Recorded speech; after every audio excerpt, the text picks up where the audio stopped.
Alors la situation du monde agricole, pour la comprendre, il faut bien penser qu'il y a 80-20. Il y a 20% des agriculteurs qui s'en sortent bien, qui sont au-dessus de 1766 € brut, le SMIC brut, c'est-à-dire globalement certains grands céréaliers et la viticulture, les grands vignobles. Et il y en a 80% qui sont dans les choux, dont 42% en dessous le RSA. Pourquoi ? Ce qu'il faut que les téléspectateurs y sachent, c'est que dans les 80%, pour la grande majorité, lorsqu'on fait des productions, on n'a pas notre carnet de facture. C'est pas nous qui faisons la facture. C'est l'industrie agroalimentaire qui appartient à la FNSEA, que j'appelle maintenant la France Nouvelle sans exploitants agricoles.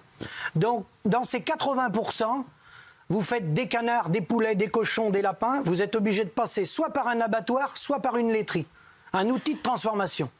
Et c'est l'outil de transformation qu'a la main et qui fait la facturation.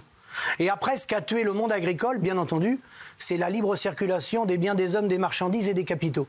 Puisque ces oligopoles du syndicat sont sur tous les continents. Alors quand on vous dit, c'est de la démagogie, on ne veut pas importer de la viande du Brésil, la viande du Brésil, elle est nourrie par la société du groupe Avril ou Ernaud Rousseau. Quand on dit la Nouvelle-Zélande, c'est un faux débat, ils sont installés en Nouvelle-Zélande, ils ont une compagnie aérienne qui vend du vin. Et ils vendent des aliments là-bas, du bétail, le groupe Avril. Donc si vous voulez, il faut arrêter de prendre les gens pour des imbéciles. On ne peut pas jouer les multinationales à travers le monde, mettre ses billes à travers le monde et se faire porter en victime, dire oh là là là là, on est contre les importations, alors que c'est eux qui les ont organisées. Sur un caddie de 100 € en supermarché, il ne revient à l'agriculteur que 6,50 €. Tout à fait. Vous vous rendez compte ou pas? Alors, j'aimerais juste, je voulais vous poser une question. J'ai parlé tout à l'heure, je dis, voilà, je dis aussi qu'il y a les normes européennes, elles ne sont pas les mêmes pour tout le monde, et que vous êtes étranglé. Est-ce que vous pouvez me le confirmer, ça? Oui, mais si vous voulez, c'est pas les normes. La base, c'est qu'on a perdu notre facture, on est tenu par nos acheteurs. Même si vous avez les mêmes normes, si vous restez en Europe, l'Allemagne, c'est équivalent, voire supérieur. La Suède, le Danemark, la Hollande, nettement supérieur à nous. Certes, le Sud, il y a moins de normes.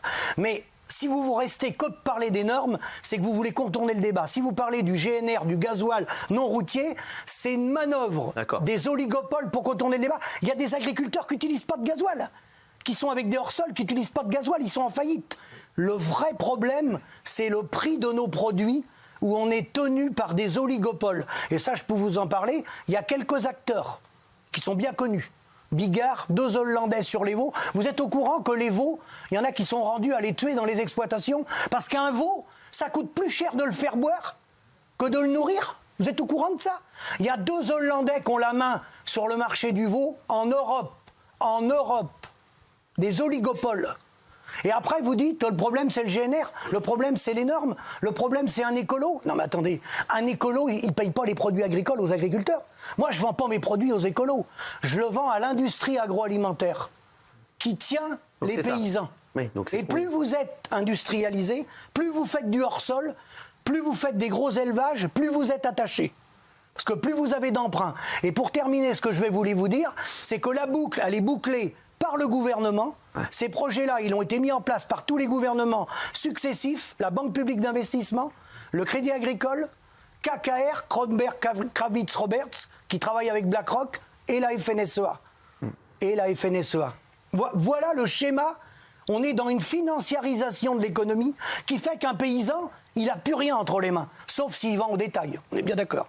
Sauf les petits circuits courts et les ventes au détail. Mais ça, c'est 3 milliards sur 76 milliards d'euros de la ferme France. Donc les circuits courts, c'est très bien, mais c'est peanuts.